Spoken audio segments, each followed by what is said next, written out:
Bienvenidos una vez más a nuestra cita con la historia y sus secretos. ¿Les gustan los relatos sobre historias navales? ¿Creen que es posible que una persona haga de mediadora entre los espíritus desencarnados y los que estamos vivos? Tanto si afirman o niegan, les recomiendo que no se pierdan el programa de hoy. Van a quedar realmente impresionados. Empezamos con otro Enigmas de la historia.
A finales del año 1805, a lo largo y ancho de 100 kilómetros de la costa de Cádiz, el mar expulsaba sobre las playas los rastros de una temible batalla naval. Aparejos, maderas y hombres vivos y muertos aparecían ante los ojos aterrados de las numerosas personas que acudieron a socorrer a los náufragos sin distinción de banderas. El resentimiento palideció ante la dimensión de un desastre que había causado más de 5.000 muertos y 4.000 heridos. ¿Pero cuál era el motivo de tal batalla? Pues el motivo no era otro que los ataques ingleses a naves españolas que no cesaron de aumentar a lo largo de 1804, hasta que el 5 de octubre varias fragatas británicas atacaron un convoy español procedente de América y hundieron un barco con pasajeros civiles. Y hasta aquí llegó la paciencia de España, que declaró la guerra a Gran Bretaña el 12 de diciembre de 1804 y firmó un tratado de alianza con Francia el 4 de enero del año siguiente. El escenario de tan trágico suceso fue una extensión de mar situada frente al Cabo de Trafalgar, que desde entonces entraría en la historia y nos dejaría un nombre en la memoria nacional, el del valiente Cosme Damián Churruca. La bahía de Cádiz se encuentra cercada por una escuadra británica, capitaneada por el terrible almirante Nelson, que espera ansioso la ocasión para proporcionar un golpe decisivo a la flota franco-española. Pese a ello, el almirante francés Pierre-Charles Silvestre de Villeneuve, sin ser consciente de las consecuencias, se apresta a cumplir rápidamente las instrucciones de Napoleón y hacerse a la mar. El 8 de octubre convoca una reunión en su buque insignia, el Bucentaure, en la que los españoles sabiamente aconsejaron esperar a los británicos en la bahía y no arriesgar inútilmente la salida, ya que los barómetros están bajando y anuncian tormenta. «Aquí lo único que baja es el valor», exclama el contraalmirante francés Charles Magon, inflamando los ánimos y dudando de la bravura de los hispanos. El brigadier español Dionisio Alcalá Galiano, enfadado, arroja sus papeles al suelo y reta al francés a un duelo que nunca va a poder suceder porque, aunque ambos lo ignoran, van a perecer en pocos días. Al final, con el consentimiento de Villeneuve, se decide permanecer en Cádiz, esperando mejorar la defectuosa preparación de algunas marinerías para el combate. Sin embargo, transcurridos 10 días, un rumor hace que un escalofrío recorra el cuerpo de Villeneuve. El almirante Rosilly viene de camino para sustituirle, así que Villeneuve decide jugarse todo a una carta para restituir su honor mancillado. Ordena, sin calcular las consecuencias, la salida de la flota combinada. Reprochando esta decisión irreflexiva y convencido del sangriento combate que se avecina, el brigadier Cosme Damián Churruca le expresa a un familiar que se encuentra a sus órdenes: «Despídete de tus padres, porque mi suerte será la tuya. Antes de rendir mi navío lo he de volar o he de echarlo a pique». Cuando Rousely llega a Cádiz, el desastre ya se había consumado. Hasta el amanecer del 20 de octubre, la flota combinada no pudo dejar la bahía debido a la falta de viento. Se componía de 33 navíos de línea, 18 franceses y 15 españoles. Entre ellos el más grande de la época, el barco de la Real Armada Española Santísima Trinidad, al mando del general Baltasar Hidalgo de Cisneros, con cerca de 1.200 hombres y 136 cañones.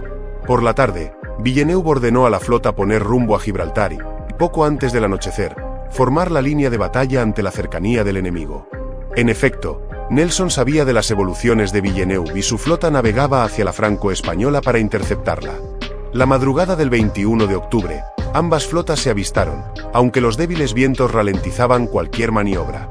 A las 8 de la mañana, Villeneuve tomó una decisión que resultó catastrófica. Ordenó virar en redondo para evitar que Nelson pudiera cortarle la retirada a Cádiz. Al ver la señal, Churruca exclamó: «El almirante no conoce sus obligaciones y nos compromete». La maniobra fue ejecutada, pero, al ser el viento más flojo en cabeza que en cola, se provocaron apelotonamientos y la línea de batalla quedó confusa.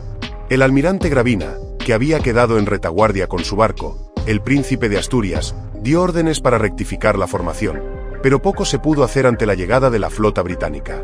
Nelson había dispuesto sus 27 navíos en 2 columnas, una bajo su mando y encabezada por su buque insignia Victory, y otra al mando del vicealmirante Cuthbert Collingwood, instalado en el Royal Sovereign.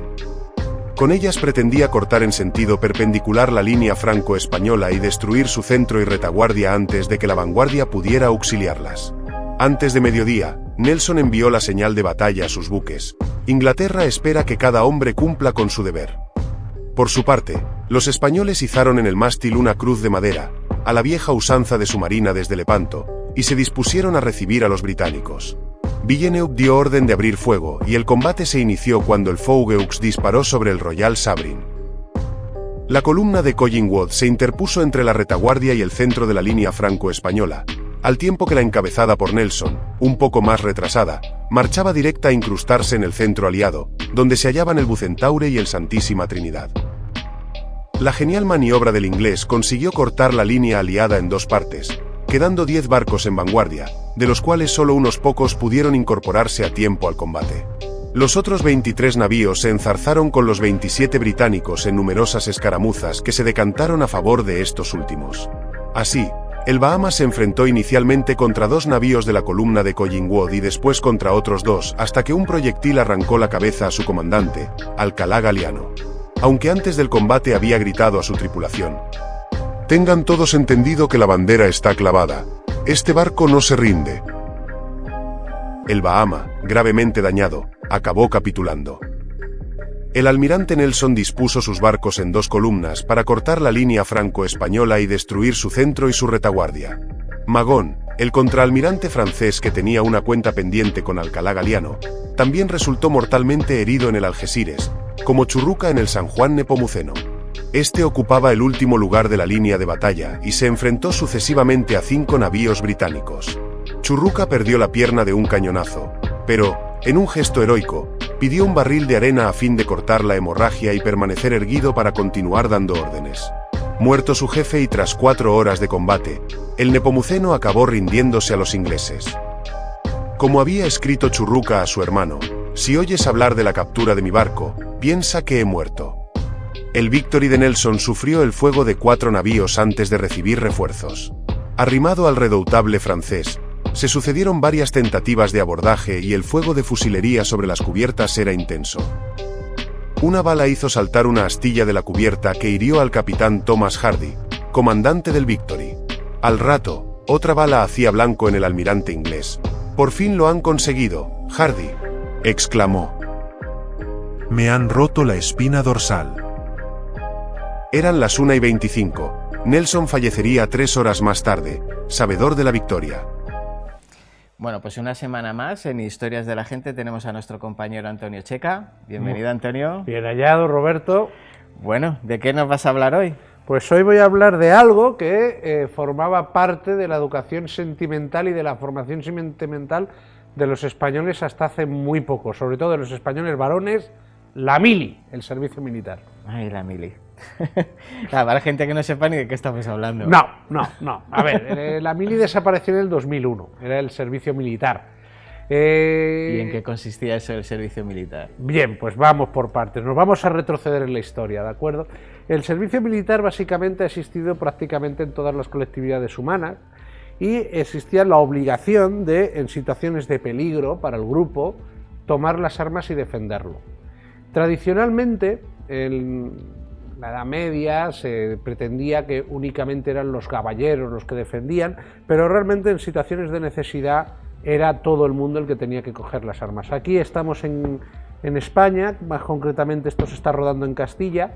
Aquí teníamos una cosa que eran las milicias concejiles, en virtud de las cuales pues todo vecino que tuviese unos mínimos posibles tenía la obligación de tener un mínimo equipo militar, y si la ciudad, si la villa no lo necesitaba, tenías que montarte el caballo y salir al combate. Montarte al caballo y salir al combate, que podía ser perfectamente contra los musulmanes al otro lado de la frontera, o contra otros cristianos contra los cuales estábamos peleándonos, o contra un aristócrata que intentaba hacerse con la ciudad. Este servicio militar antiguo fue desapareciendo, básicamente en el siglo XVI, ya era muy raro, y fue sustituido por un ejército que se formaba con voluntarios y con mercenarios, que era el ejército sobre todo el ejército de los Austrias. Sin embargo, más tarde hubo que empezar a hacer una cosa que se llamó las quintas, ¿de acuerdo? Y aquí tenemos este cuadro. Este es un cuadro del siglo XIX. ¿En qué consistían las quintas? Ya en un momento en que cuando el ejército no se podía cubrir ni con voluntarios ni con mercenarios, porque estábamos metidos en muchas. También, efectivamente, pero en el siglo XIX, ya en el siglo XVIII, ya antes realmente, empiezan a hacerse levas, empiezan a hacerse quintas. La corona, el Estado, dice que necesita hombres para la guerra y establece que quiere soldados, y se establece el servicio militar, que en aquella época, en el siglo XIX, se llamó la contribución de sangre, el impuesto de la sangre. ¿Por qué no se nos decía quintos? Se nos decía quintos porque en origen el sorteo era 1 de cada 5, y era un sorteo bastante macabro, por lo que vamos a ver, ¿de acuerdo? Literalmente, pues 1 de cada 5 mozos iría a la guerra, ¿de acuerdo? El servicio militar, tal como nosotros lo hemos conocido, se diseñó ya al final en el siglo XIX, que en la cual se estableció la obligación por parte de todos de defender a la patria en caso de necesidad. Sí, en realidad la intención es que sea una formación para que en caso de guerra estuviéramos preparados. Correcto, efectivamente, una formación, y también estar ya y también tener ya soldados para cualquier situación de guerra. Tú piensas que el siglo XIX español fue un siglo en el cual nos ponemos a decir guerras y no paramos. Tenemos 3 guerras civiles, guerras coloniales por lo menos tenemos 3, conflictos con Marruecos unos cuantos, en fin, mucho horror. ¿Y qué ocurre? Pues esta contribución de sangre además era una contribución que tenía truco, ¿de acuerdo? ¿Por qué? Porque aquí esto terrible que tenemos aquí, centro de redenciones a metálico.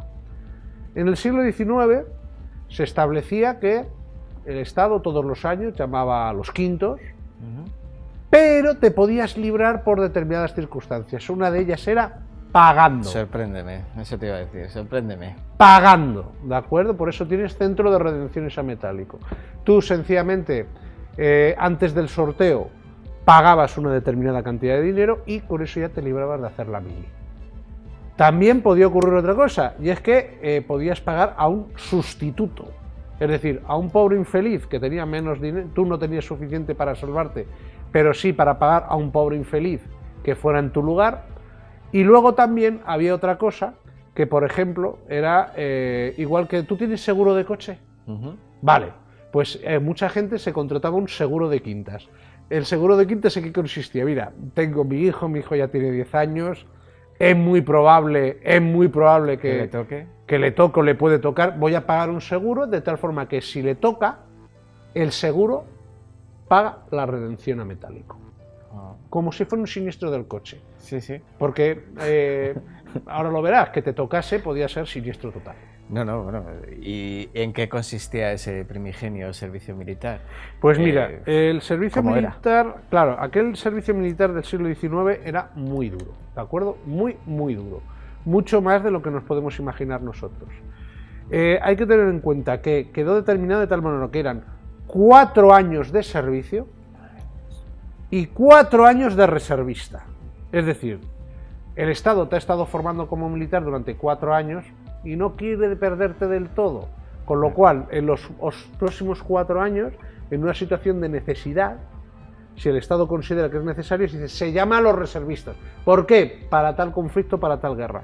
Con lo cual, imagínate, el sorteo de quintas se hacía cuando llegabas a los 20 años, te tocaba, te suponía una ruptura total, Sí. De tal forma que realmente hasta los 24 años no quedabas libre, y hasta los 28 corrías el riesgo de que te volvieran a llamar. No solo eso, sino que es que además, durante el siglo XIX, incluso en tiempos de paz, ir a las quintas era un auténtico problema. ¿Por qué? Porque el servicio militar era tan duro, que, por ejemplo, para los años 60 de 1860, se ha estimado que en torno a un 30 o un 40% de los mozos morían. Eso te iba a preguntar, ¿qué condiciones de vida tenía la soldada? Pésima, pésima. Es decir, primero eran cuarteles mal acondicionados, mal alimentados. Tú no has escuchado la expresión, es que esto es rancho. Sí. Pues eso es el rancho del cuartel. Una comida espantosa. Eso sí, siempre hay alguien detrás. Los mendigos iban a los cuarteles para ver si les daban las sobras. Claro, ¿las sobras sí, de al qué? final. Esta imagen que vemos aquí es el tallado, ¿de acuerdo?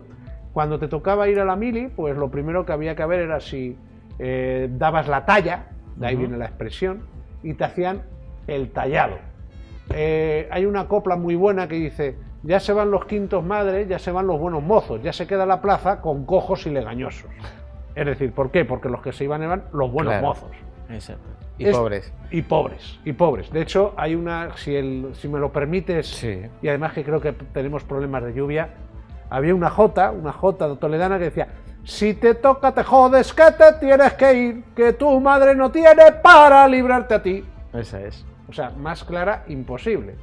También había otra que decía: a la guerra me lleva mi bizarría, si tuviera dineros no me expondría.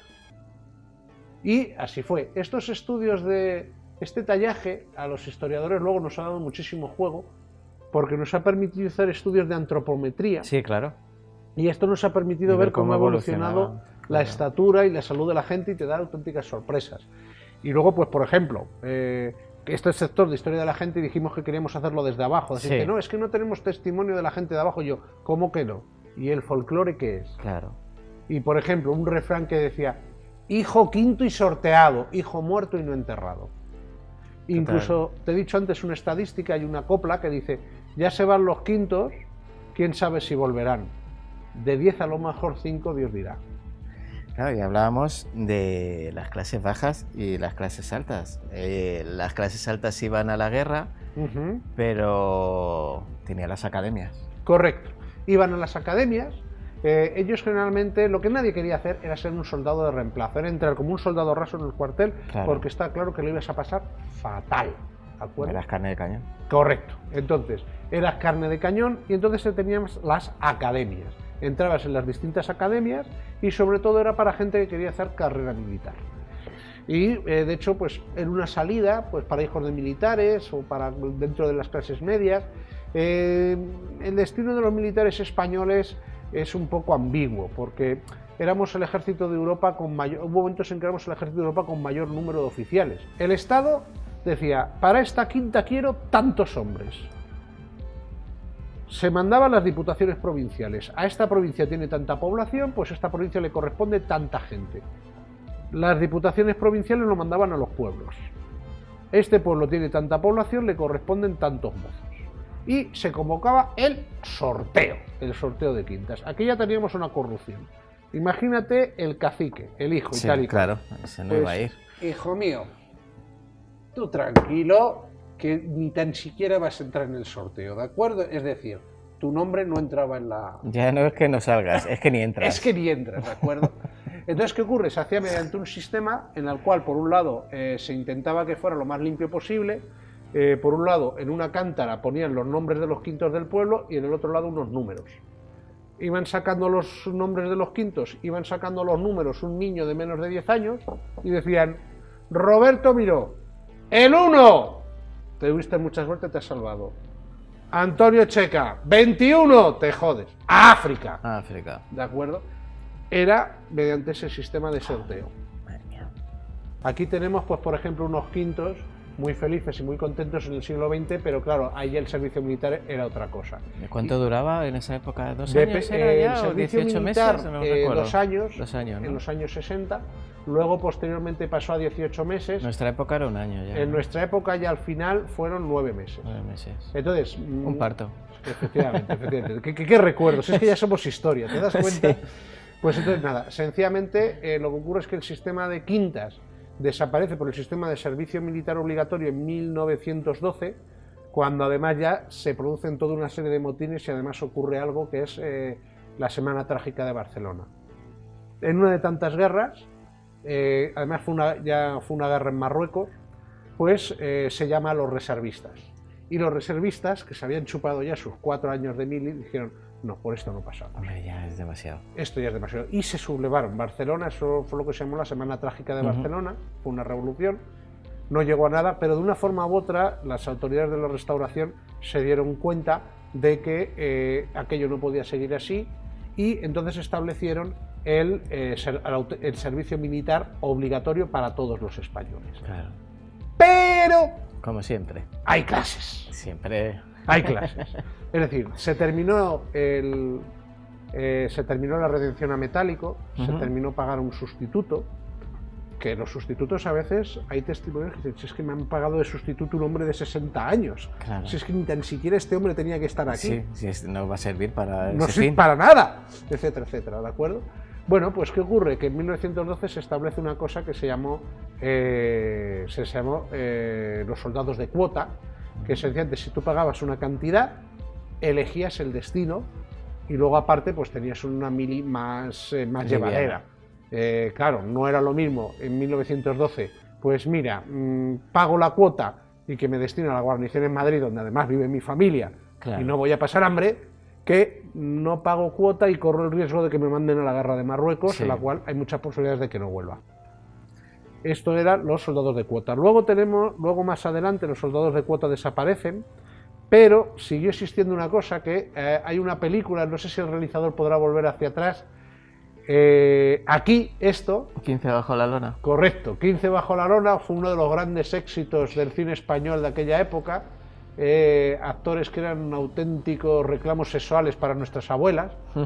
Y, El joven aquí, Carlos Larrañaga. Hombre, Carlos Larrañaga. Jovencísimo, mira, Alfredo Mayo. Efectivamente. Antonio Zores. Bueno. Antonio Zores ahí jovencísimo. Entonces, ¿en qué consistía esto? Pues las milicias universitarias consistían en que aquellos que estaban cursando la universidad podían, durante los meses de verano, ir a las milicias universitarias. De tal forma que era una mili que realmente no les rompía su vida. Exactamente. Porque era una milicia 4 años de campamento, salías además como alférez, no eras soldado raso, y luego cuando terminabas la carrera hacías 6 meses, con lo cual no te rompía tu vida. Pero hablamos de una época también, ¿quién iba a la universidad? Muy poca gente, Claro. muy poca gente. De hecho, el sistema de las milicias universitarias colapsa a finales de los 60 y principios de los 70, porque como ya muchísima más gente iba a la Claro. universidad, ya este sistema... Hay no un se exceso. podía. Ya había exceso, entonces este sistema ya no era mantenible. Luego ya la mili, pues en los años 50 y 60 se hizo más llevadera, se hizo más humana.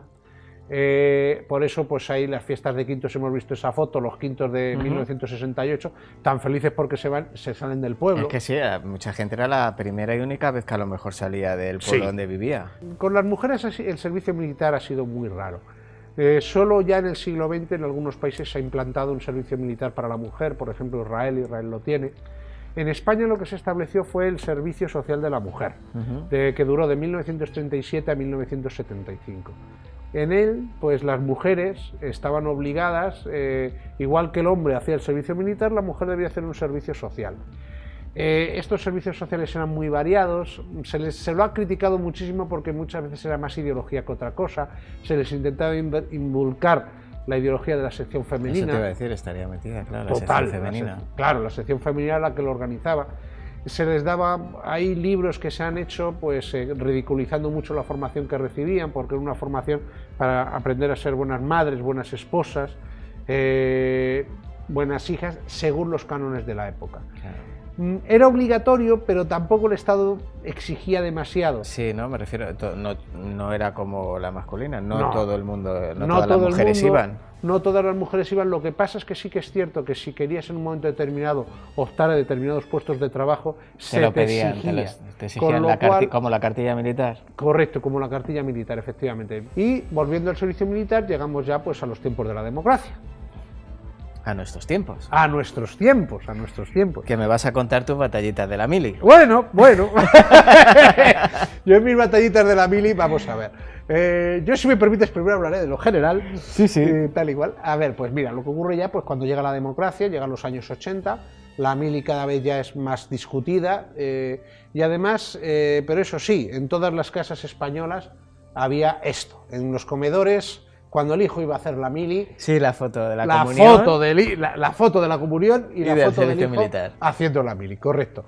Que es una de las grandes rabias de mi familia, que no tienen mi Que foto eso te iba a haciendo hacer, la voy a mili. hacer un spoiler. Ni tú ni yo tenemos foto de la Correcto. mili y estábamos en edad de hacerla. Correcto. Yo me libré por una cuestión, querido amigo, que fue a la vista está, inútil. Inútil total. Que existía ese término. No, es que yo Existía ese pedí que me lo término. pusieran con mayúsculas.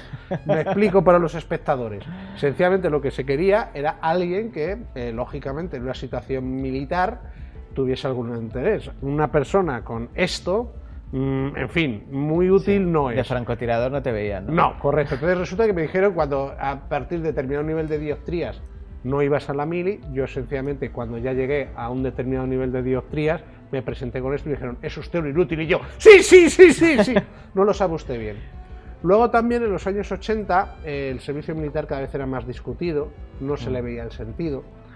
Hay un estudio de suicidios brutal Sí. en el servicio militar en los años 80, ¿eh? Sí. Brutal. De hecho, ahí una de las películas que queríamos ver, Soldadito Español, es una gran película de los años 80, en la cual pues es de un joven que intenta, como sea, zafarse de la mili, no puede, y no vamos a hacer ningún destripe, pero yo recomiendo, sobre todo a los más jóvenes que quieran saber lo que era intentar zafarse de la mili, pues lo que este pobre muchacho intenta para evitar ir a la mili y no lo consigue. Que la ¿De mili, acuerdo? ahora que hay voces pidiendo que vuelvan para los ninis y no sé Sí, qué, sí. yo digo que lo que tienen que hacer es darle oportunidad de estudiar y de trabajar. Sí. Entonces serán menos ninis. Pero la mili te partía tu vida por la mitad. Si estudiabas tenías que pedir prórrogas Correcto. y si trabajabas tenías que dejar a lo mejor tu trabajo. Sí. Tú ya a lo mejor, antes el sistema educativo era diferente, tú entrabas a trabajar con 16 años, hacías una formación Sí, en la sí, empresa, sí, entonces tú te estabas formando en la empresa y te venía la mili, te venía el servicio militar y tenías que parar todo lo que estuvieras haciendo, tu formación laboral, tu novia, Sí. tu vida, e irte 9 meses que nos tocaba a nosotros.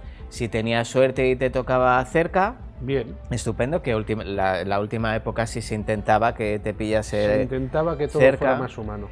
A mí, como no se me ocurrió empadronarme, cuando me mudé a Madrid me hubiera tocado San Fernando, como le tocó a un hermano mío mayor, así que imagínate qué gracia. Ahora te cuento la buena. Y claro, te partía la vida en dos. Entonces, tú te libraste por eso, yo me libré. Yo pregunté, no existía internet, señoras y señores, no existía internet para buscar información. Yo indagaba cómo me puedo librar de esto. Yo ya estaba trabajando, ganaba mi buen Sí, sí. dinero, tenía la novia joven de la época y decía, no, me voy 9 meses yo aquí a aceptar órdenes, que lo llevo fatal, lo sigo llevando mal ahora, imagínate antes. Entonces estaba en la calle Ríos Rosas, estaba la oficina, y dije, pues me voy a hacer objetor de conciencia. Y llega un señor muy simpático y me dice, ¿y usted por qué quiere ser objetor de conciencia? Digo, a mí es que no me gustan las armas. Claro, yo qué sé, si eres medio El tonto a esa argumento, edad, el ¿qué vas a argumento. decir? Y me dice, no, hombre, pero es que eso no vale, tú tienes que poner pues estos motivos que hay aquí, religioso, no sé qué y tal. Filosóficos. Entonces, no sé quién me dijo del tantrismo que pusiera que era de la religión tantrista. Entonces yo relleno el papel y llego y me dice el señor, ¿es usted tonto? Y digo, pero es que no sabía nada, si yo lo único que era que no quería ir. Y me dice, no, vamos a ver, que solo tienes que poner el motivo, no si eres de esta religión, de la otra tal. Pues otro papel entero y me lo Sí. hicieron. Total, ¿Qué pasó? Que me lo aprobaron, objetor de conciencia, yo tenía en mi casa mi carpetita y tal. Pues un día antes de irme a trabajar, llaman al timbre y abro la puerta, policía militar. Preguntan, ¿mi nombre tal? ¿Es usted? Digo, sí, claro. Pues se tiene que venir usted, está arrestado porque usted no se ha presentado en el cuartel. No sé. Claro, yo asustadísimo, por no decir otra palabra. Sí. Digo, vamos a ver, yo me tengo que ir a trabajar, yo tengo mis documentos de objeción de conciencia. Pues a ver, ¿cómo puede ser eso? Me dice. Claro, eran pues dos PM, dos chavales que venían a por mí a llevarme a Atocha, que está el gobierno militar, y de ahí pues ya donde me hubiera tocado destino, que era San Fernando. Y ya pues se lo enseño y me dicen, pues vaya faena, porque nosotros tenemos una orden de arresto. Oye, imagínate, yo me tengo que ir a trabajar, como que me vais a arrestar. Dice, vamos a ver, no te podemos arrestar porque tú tienes tus papeles en regla. Preséntate en el gobierno militar y si el general o coronel o quien fuera, no me acuerdo, decide que no te arrestemos hasta que se aclare, pues ya entonces queda todo claro y puedes hacer vida normal. Tú imagínate a este chiquitito con 18, 19 años, más asustado que todas las cosas. En el gobierno militar de Atocha, que no sé si la gente lo conoce, ahora ya no sé si estará ahí todavía el gobierno militar. No me suena. Pero es un complejo fantástico comunicado entre edificios con esos puentes y pasajes tan bonitos que hay en la zona de Atocha. Yo me presento asustado, es poco. Vamos, si me dice que me tengo que ir a hacer la mili, la hago en ese momento. Yo me cuadré allí y me dijo, señor, ¿y tú por qué no quieres hacer la mili?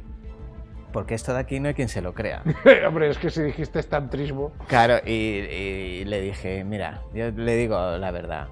Digo, a mí el ejército ni fu ni fa, yo estoy trabajando, yo me mantengo solo, tengo mi vida, y a mí es que esto ahora es que no me sirve para nada. Y ya se me quedó mirando, no sé, para mí fue una eternidad. A lo mejor fueron 3 segundos, pero para mí fue una eternidad. Y me dijo, bueno, pues trae los papeles que te los sello y ya pues queda todo claro. Y de la objeción de conciencia no me llamaron nunca, porque ya fue cuando se empezó a abolir el tema y tal, y no la tuve que hacer porque me había apuntado para cuidar a gente mayor, que lo veía más útil, la verdad, que hacer el servicio militar, y me lo compaginaban con el trabajo. Pero imagínate que me coge la policía militar. Y te hubieran arrestado y ya está. Yo ahí de todas formas, efectivamente, ya en los años 80 se establece la objeción de conciencia para el que no quiera hacer el servicio militar. Había otra cosa mucho más radical que eran los insumisos, los que se negaban a ambas cosas, y esos penaban con cárcel incluso. Y luego ya finalmente en los años 90 está claro que cada vez hay más contestación, cada vez había gente que era más por objeción de conciencia. Y aparte ya, pues sencillamente, realmente la mili pues se le había perdido el respeto. Y señoras y caballeros, la mili la quitó el PP. Efectivamente, en el año 96 es cuando se anunció. Y esta es una muestra de ya pues lo que era la mili en esos momentos. Igual que en el siglo XIX tenemos las coplas de quintos que nos hablan de auténticos dramas y auténticas tragedias. Voy a tener la suerte de poner mi libro junto al del Gran Iba. Efectivamente, pues aquí tenemos historias de la puta mili. Este era un tebeo que corría de forma clandestina en todos los cuarteles. Y aquí tenemos la película que hicieron. La película en sí, debo decir una cosa, es una película que está mal hecha. Pero el final de la película, yo creo que es con la película con la que más me he reído en mi vida. De las que más me he reído en mi vida. Que Chanove está muy bien. Correcto, es el sargento Arensivian, nacido para matar, etcétera, que representaba al típico sargento arquetípico de la mili. La mili pues desaparece en el año 2001, desaparece de momento porque nos estamos riendo, pero también quiero decir una cosa. Si en algún momento una colectividad se siente amenazada, pues tendrá que volver. Y yo la conclusión que he sacado tristemente como historiador es que frente a 20 hombres con AKs, solo les paran 20 hombres con AKs. Con lo cual, pues si en algún momento nuestra sociedad se siente amenazada, pues probablemente habrá que volver. Y pensemos que actualmente en la Europa del Este muchos países se están replanteando volver a poner el servicio militar. Sí, porque el ejército profesional no va a ser suficiente. No va a ser suficiente en determinadas circunstancias. ¿Y qué ha quedado de las coplas de quintos, de los sorteos de quintos? Pues ha quedado esto. En muchos pueblos se mantienen, pero se mantienen como una forma de paso. El ritual de paso, que era el sorteo de quintos, ahora es la fiesta de los quintos, en la cual todos los chicos y chicas, aquí ya pueden participar las chicas, que cumplen los 18 años, Ese año montan una juerga padre. Sí, he estado. Has estado, pues que Sí. te voy a contar a ti. En Menasalvas, el pueblo de mi mujer. Pues entonces, claro, ahí pues se monta la gran juerga, la gran fiesta. Y aparte que el tema de los quintos, tanto los quintos antiguos, sobre todo los quintos antiguos, ahora los actuales no lo sé, pero ser quinto implicaba cierta hermandad. De hecho, claro. dentro de un pueblo, Sí, eras camaradería, de ¿no? Sí, porque habías compartido destino. Dentro de un pueblo, estar dentro, ser de la misma quinta, siempre implicaba un extraño vínculo de parentesco y de una forma u otra, siempre si tenías posibilidad de ayudar a un quinto tuyo, lo ayudarías. Y si un quinto tuyo te pedía algo, le ayudabas. Era pues una relación Pues como de amistad. nuestro vínculo de inutilidad.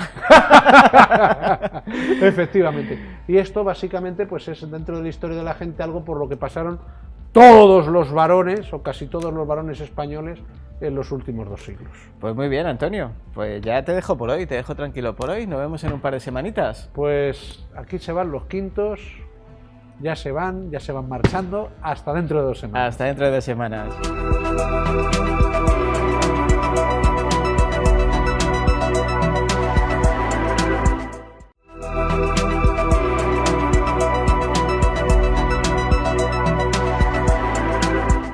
Bien, y para cerrar el programa de hoy, nos visita, es una persona que yo conozco hace bastante tiempo, y nos va a comentar sobre un tema que no sabemos si traer o no, pero yo considero que al final forma parte de la historia.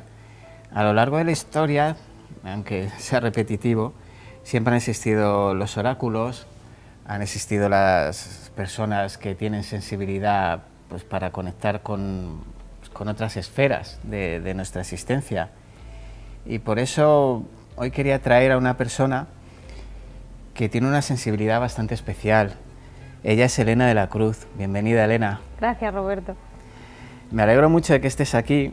Yo este es un tema del que desconozco bastante, tengo que reconocerlo, y por eso me pasa en este programa, que invito a gente de temas que no conozco, para aprender, e imagino que para que la gente que nos está viendo también aprenda. Y hemos hablado de cómo definirte. Ya sabes tú que siempre estos términos se desgastan, ¿no? Sí. Y la verdad que persona con sensibilidad especial me parece un término bastante bonito. Sí, al final no tiene esa etiqueta, como hemos estado comentando, de medium, vidente. Sí. Al final es como cuando la gente habla de esas etiquetas, es como que te cataloga y es como lo primero que piensa es algo malo o es algo relacionado con la magia negra. Sí, entonces, exactamente. Al final, y si no, con estafa, que es peor. O con estafa, eso es. Que no, muchos crean la fama y otros cardan la lana. Sí. Pero al final, como hemos dicho, la definición de persona con sensibilidad, pues creo que abarca muchos aspectos, que este mundo es muy grande y que no solo encuadramos en pues eso, una bruja o gente que ve espíritus. Entonces, bueno, yo creo que es un término bonito.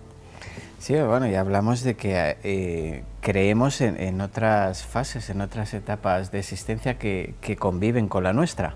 Sí, totalmente. O sea, yo creo que hay diferentes planos. Yo lo llamo plano astral. Está en el que estamos todos los vivos, por así decirlo, y que hay como más planos en los que hay, vamos a llamarlo energía positiva, energía negativa, que se comunican con nosotros y que, bueno, pues que hay gente como yo que tiene una sensibilidad que al final pues recibimos esa información, eso es, la percibimos, a veces son situaciones un poco desagradables, otras no son tan desagradables. Pero bueno, pues al final las personas que tenemos esta cierta sensibilidad, pues somos como los encargados de darles voz. Yo a lo mejor te hago alguna pregunta que te pueda parecer súper tonta, pero te la hago desde el respeto y mi desconocimiento total. En los programas anteriores, bueno, la gente se habrá cansado de escucharme decir, yo nunca he tenido o la suerte o la desgracia de tener pues ninguna experiencia de ningún tipo, de paranormal de ningún tipo, ni nada similar, y siento cierta envidia hacia las personas que tenéis esa capacidad. Sí. Porque, claro, no es que yo crea o no crea, creo muchas cosas que pueden parecerle extrañas a mucha gente y otras que como no las he visto o no las he sentido puedo decir, pues esto no sé yo. Yeah. Pero siempre del máximo respeto. al final, pues hace poco estuvo una amiga mía, Susana Carrasco, que hablaba que se comunicaba en sueños con una amiga suya fallecida. Yo nunca he tenido esa suerte y me parece algo maravilloso. Y pues por ahí vamos a empezar, si te parece, cuando fallece una persona, ¿qué es lo que teóricamente pasa o en este plano de creencia, qué es lo que pasa? Vale, a ver, yo te puedo hablar desde mi experiencia, o sea, es verdad que no es algo que está corroborado científicamente, pero cuando una persona fallece, o sea, al final es verdad que hay estudios que demuestran que cuando alguien fallece, su cuerpo al cabo de 5 minutos pesa 23 gramos menos, o sea, eso hablan como que es del alma, que evoluciona, se va, entonces pasa a un plano, ¿vale? Un plano diferente en el que si esa persona no tiene cuentas pendientes, o sea, sigue evolucionando, de hecho hay libros que hablan sobre esto, y cuando una persona, un alma, tiene cuentas pendientes, al final es como que se queda estancada en otro plano hasta que termina de resolver todo lo que tiene que resolver, que al final estas almas son las que se quedan aquí enraizadas y son las que al cabo del tiempo, cuando ellas, porque ellas no saben que se quedan ahí que están estancadas, eso es como que se representan de una forma un poco siniestra, fea, entonces es como que a la gente que tenemos sensibilidad nos piden ayuda y para eso estamos, para hacerlos pasar.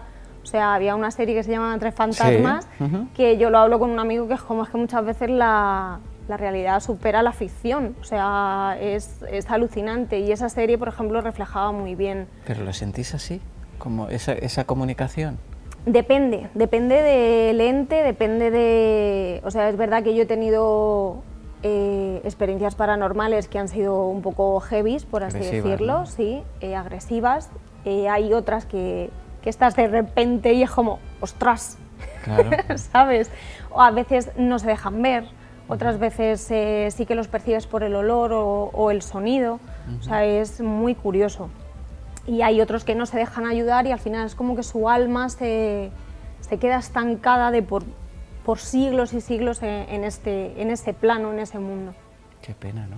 Sí, la verdad que sí. Tengo aquí anotado el nombre del médico cirujano Manel Sanz. Sí. Y que mediante pruebas está demostrando que al cuerpo le ocurre algo después de morir. Cuéntame un poquito. Bueno, pues el otro día casualmente veníamos de viaje escuchando un podcast sobre él. Y bueno, pues es un médico cirujano que está demostrando que después de la vida, después de la muerte, perdón, hay vida. O sea, ha sacado varios libros y que es verdad que es un podcast, es un médico que yo aconsejo que las personas lo oigan porque está como intentando demostrar desde la parte científica todas estas ciencias empíricas que no se pueden demostrar.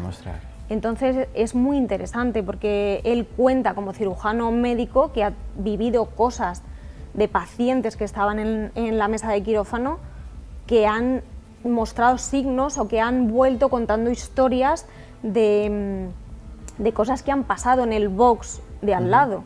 Sí, que no son simples sueños de anestesia. No. O sea, es como que, de hecho hay un caso que cuenta que el paciente fallece, se va como a ayudar al box de al lado, como que vuelve a su cuerpo y dice que hay una mujer al lado, morena, con el pelo largo, que ha ayudado, que qué ha pasado, al final si ha muerto o no.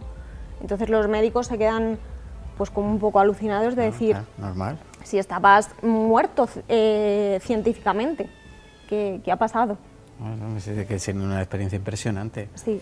Y más los médicos que verán cosas extrañas, iba a decir extravagantes, no, extrañas cada día. Sí.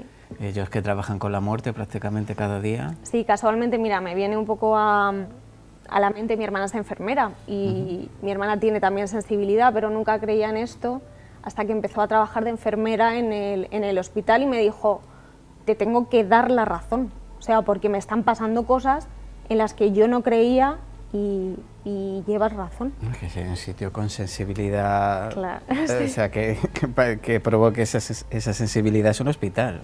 Sí, porque allí, claro, hay mucha muerte, al final hay mucha alma que no sabe el por qué ha fallecido. O sea, con el tema del COVID hay muchas almas perdidas a partir del 2020. O sea, yo he tenido muchísimas experiencias porque al final con gente que yo me rodeo, que también tiene sensibilidad, estamos de acuerdo en que son almas que no saben qué ha pasado, porque han tenido una muerte traumática, han muerto solos, abrupto, claro. Eso es. Entonces es como no pueden avanzar porque no saben qué les ha pasado.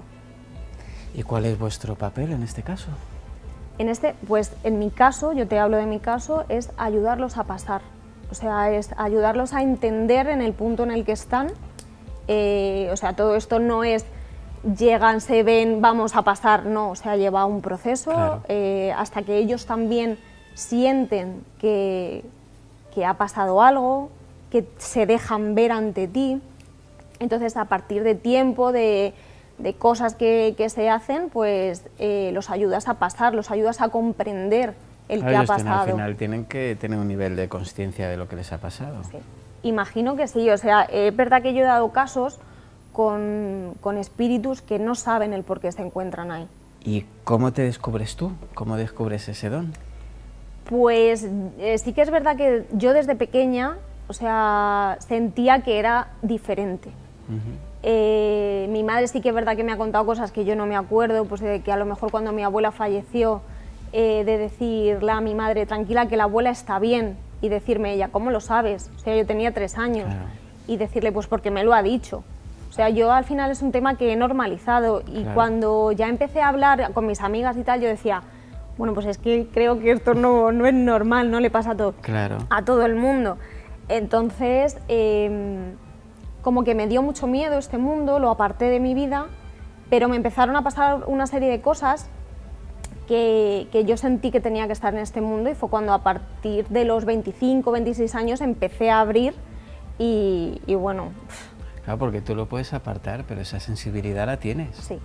No se aparta de ti. No.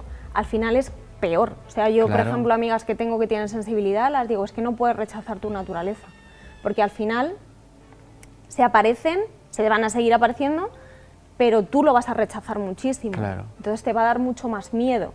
¿Qué pasa? Que yo digo que los espíritus son inteligentes y al final se alimentan como de esos miedos y se van a aparecer de una forma que a ti te va a dar mucho más claro. miedo, que si abrazas tu naturaleza. Si lo normalizas, al final eres tú. Eso es tu esencia. No, pero al final yo te comprendo, porque vivimos en el mundo que vivimos, sí. La gente se maneja en esos mundos de crueldad en los que tenemos que vivir todos cada día, y ya sabes que la burla está a la orden del día. Sí, obviamente, o sea, yo estos temas no lo he podido hablar con todo el mundo, de hecho tengo gente de mi alrededor que no sabe que yo hago estas cosas, o sea, sé elegir a quién está preparado para recibir esta información, y hay a veces que hay gente que piensas que sí que está preparada, pero no lo está. En absoluto. No, claro, es que ahí nos metemos en ya no solo las creencias de la gente, sino los miedos de la gente. Sí. Obviamente, o sea, la gente se piensa que esto es un juego. Sí, que puede llamar a cualquiera que esté muerto y cualquiera se va a comunicar. Eso es, no es así, ¿sabes? Entonces... No hay un teléfono. Sí, es como que tienen la parte, yo lo digo, es que esto no es la parte que sale en la tele, no es la parte de color de rosa. Claro. Es que esto tiene más parte oscura que rosa. Sí, es que hablamos de un mundo que no vemos y que apenas conocemos, entonces. Obviamente. Sí, entonces la gente no está preparada. ¿Qué te ha pasado así más fuerte o más pues desagradable? Mira, me pasó una cosa que fue la que me hizo empezar a fondo en este tema, en este mundo, perdón, y porque sentía que tenía que protegerme.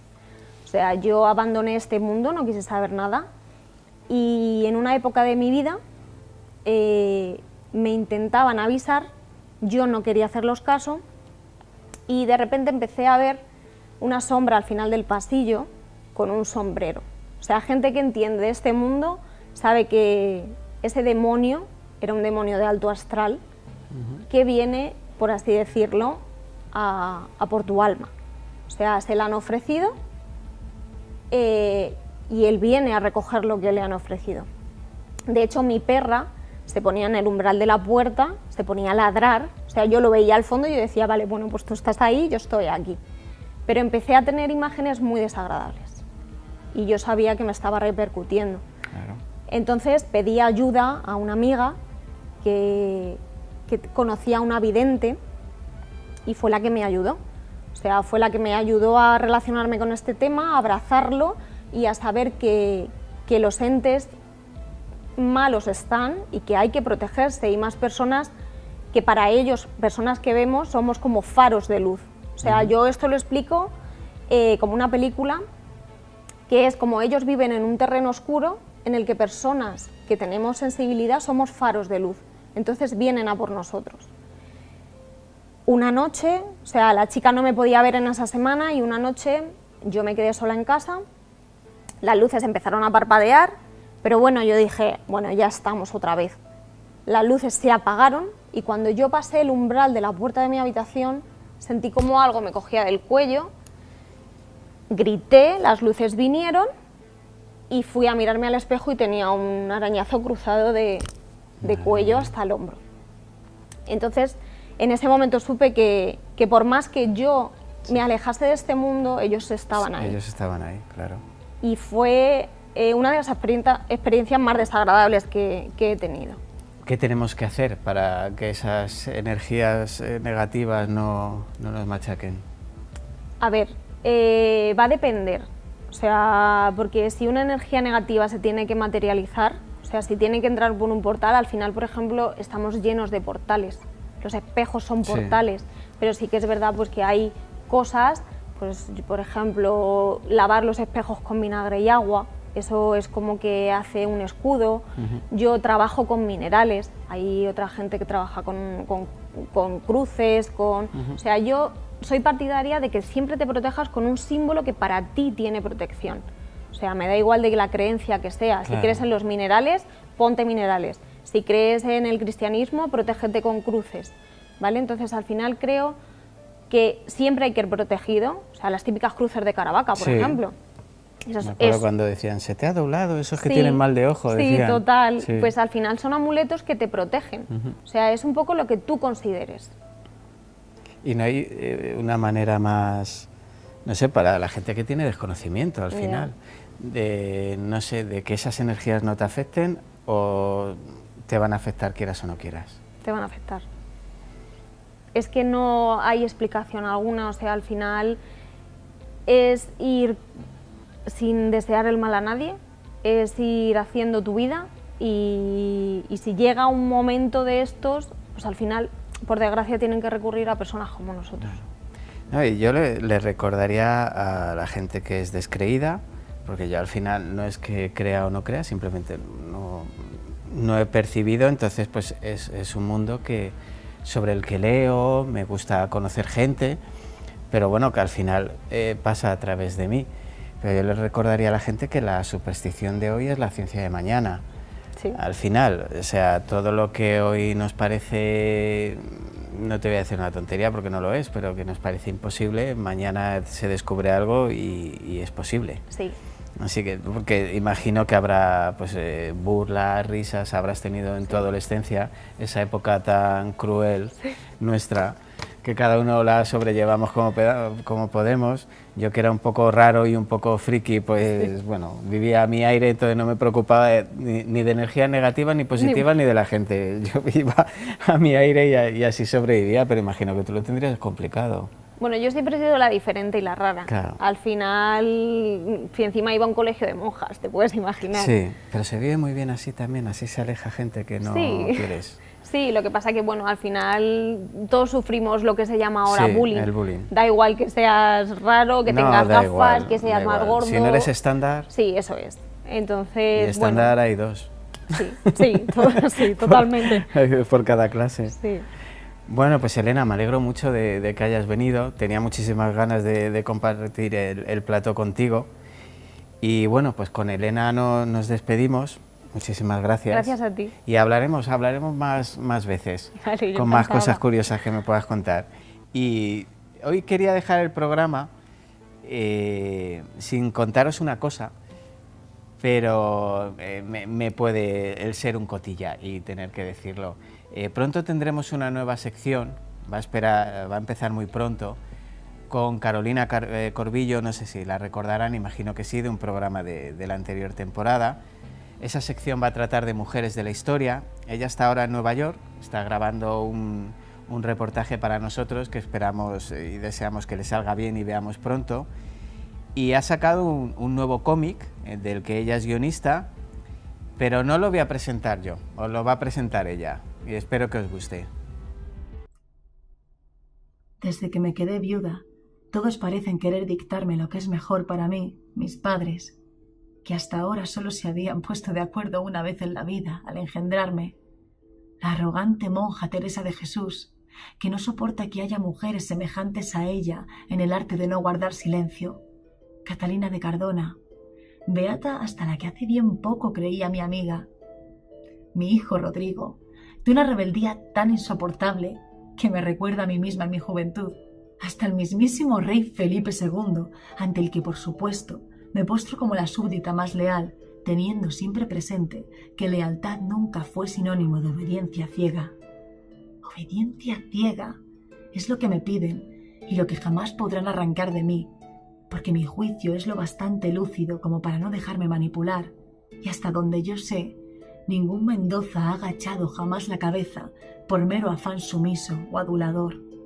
Todos me ven como la viuda de Ruy Gómez de Silva, uno de los consejeros más preciados del rey, y eso implica que he heredado sus responsabilidades con mi casa, la villa ducal de Pastrana, mi hacienda y mi descendencia, que no es poca, pero también sus enemigos, encabezados, cómo no, por la casa de Alba. Cuando Ruy murió, quise retirarme al convento por el dolor indecible que me produjo su pérdida, y eso les pareció mal, pero creedme, tampoco les agradará que vuelva a la vida de la corte, porque lo haré, y si tenéis dudas, leed y juzgad por vosotros mismos. Conspiradora, hechicera, cortesana, incluso amor prohibido del rey, todas esas habladurías han tejido un retrato infame de mi persona. Todo el mundo cree saber quién es la princesa de Éboli, pero muy pocos conocen mi verdadero rostro. Sin embargo, esta es mi oportunidad, porque no importa todos los barrotes que quieran ponerme delante. Yo, Ana de Mendoza de la Cerda, seré quien tenga la última palabra.